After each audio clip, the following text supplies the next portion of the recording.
Lakes around the US are dying, and no one's telling you why. Because millions are spent fighting symptoms, yet what's really killing our lakes is ignored. Because it's easier to sell a treatment for the symptoms than tackle the root causes until it's too late. I can't tell you how many lakes I've visited, and as soon as the lake comes into view, you see a swamp of invasive weeds, green, murky water, coves so full of muck and weeds that people can't even get their boats out onto the lake. And the last thing they want to do is go into the water themselves and feel black, slimy muck oozing over their feet. The whole American lake lifestyle is under threat because of three root causes, and most people, even the professionals, are missing them. But it's not only recreation, lakeside property values, and the lake lifestyle that's at risk. The same problem is affecting our drinking water reservoirs around the country too. It really is threatening national water security. And that's why a special panel from Congress and Senate tasked the Government Accountability Office with doing an investigation and report on why, despite hundreds of millions of government and private money being spent, the problem has continued to get progressively worse for over a quarter of a century. I'm Dave Shackleton, and we've been remediating and restoring rivers, lakes, and reservoirs all around the US for over 50 years. And we have the technology and solutions to deliver on the GAO's recommendations. This video series aims to simplify the science of lake management to help lake stewards, committee members, and boards understand the new reality that the GAO brought to the fore.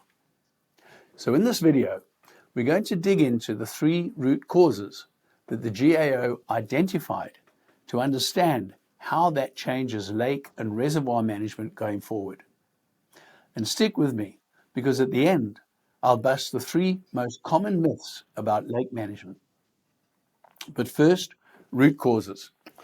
Let's start with the most misunderstood one, hypoxia. Simply put, it's low oxygen starting at the bottom of your lake. And a lake without oxygen, well, it suffocates, and then it dies. Here's what happens. Algae blooms in warm, nutrient-rich water. It grows rapidly, then dies just as fast, sinks, and begins to decay. Weeds do the same, though it's an annual cycle. They grow, die, sink to the bottom. All that organic material breaks down.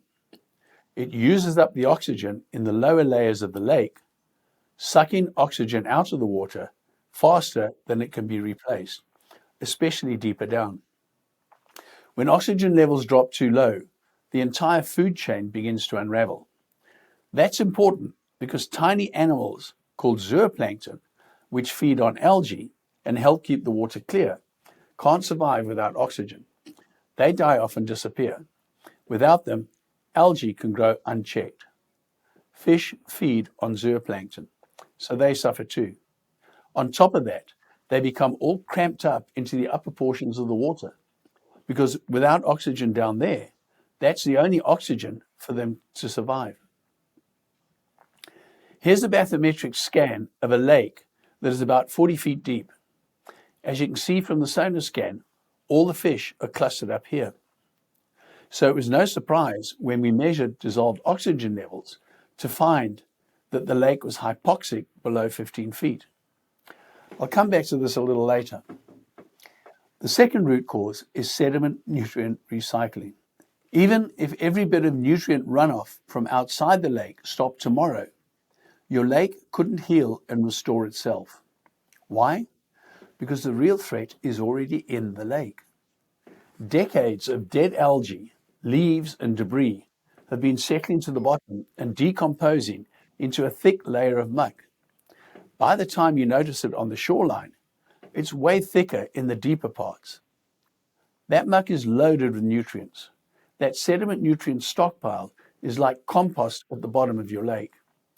And when oxygen levels drop, it starts to release those nutrients back into the water. That release acts like fertilizer for the next generation of algae and weed growth. The cycle starts again. Algae blooms, weeds grow, they die, they sink, and the muck grows even thicker. It's an endless feedback loop, and it doesn't stop just because the surface looks clear for a few weeks. Using algaecides or herbicides to kill the growth might seem like a quick solution, but every time you kill the plants with chemicals, you're adding more dead material to the muck layer below. It's like mopping up the floor from an overflowing sink without turning off the faucet.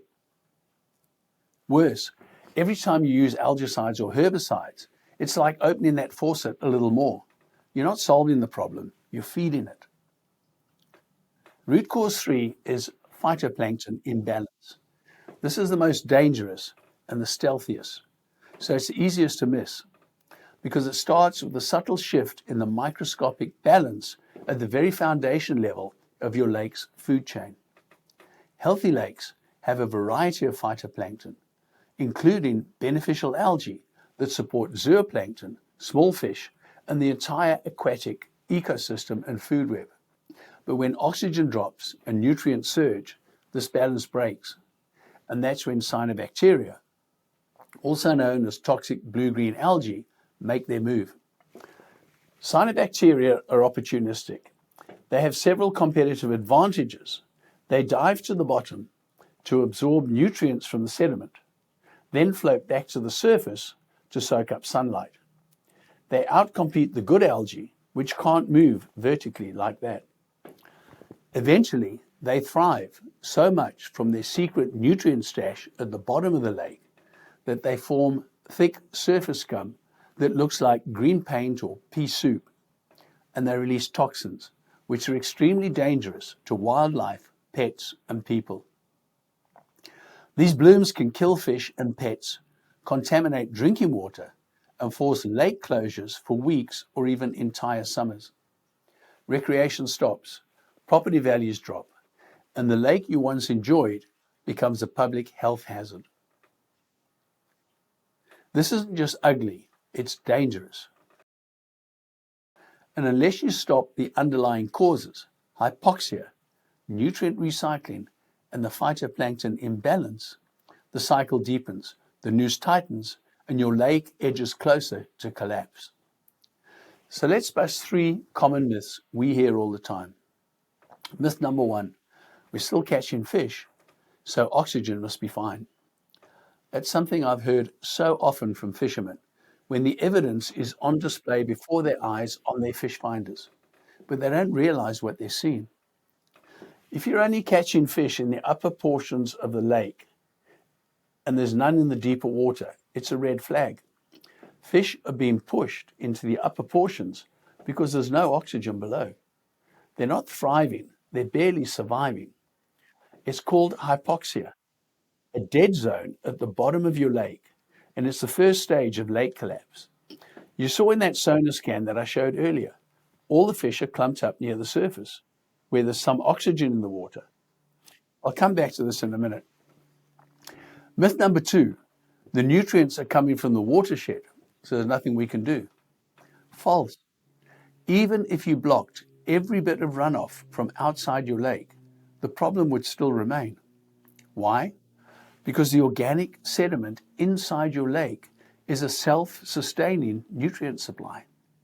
Years of decaying algae and weeds have created a thick layer of nutrient-rich muck on the bottom, and that muck releases nutrients back into the lake, like compost feeding an endless cycle of weeds and algae.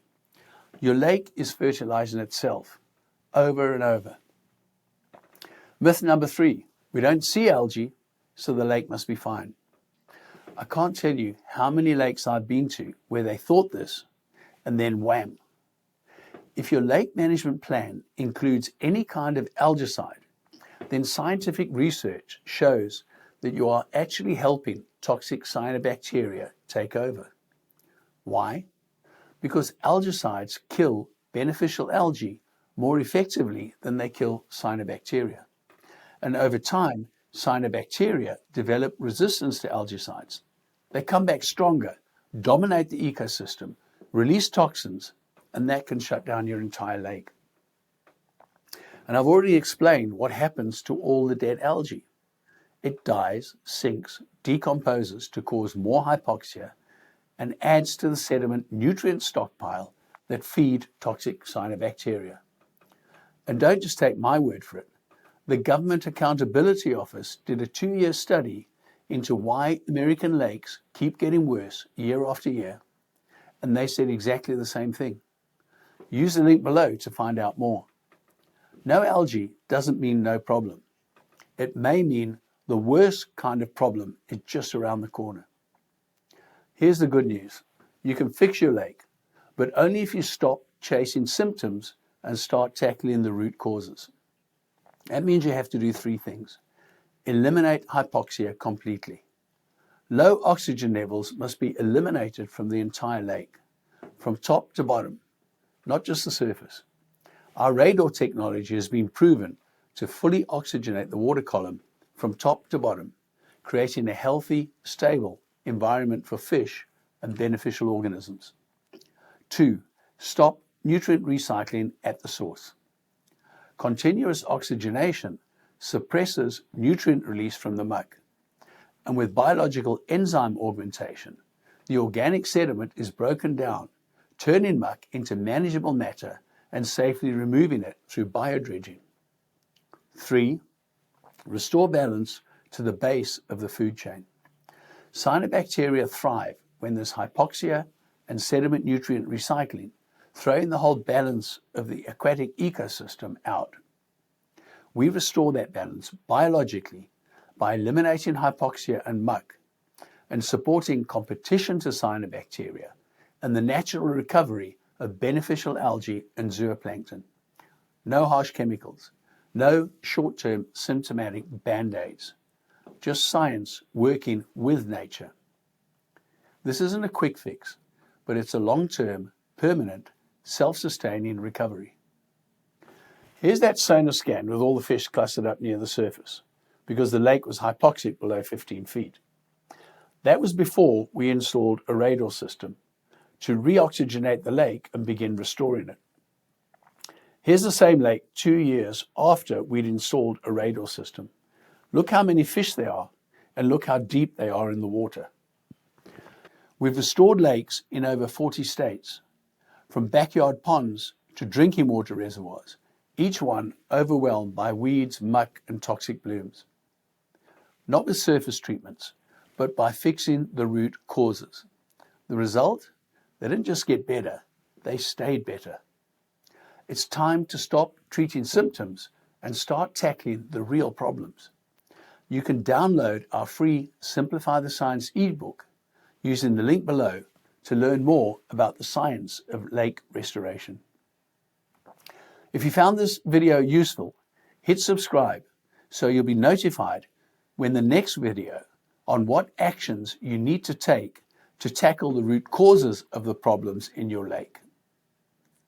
And if you know someone who cares about their lake, share this with them.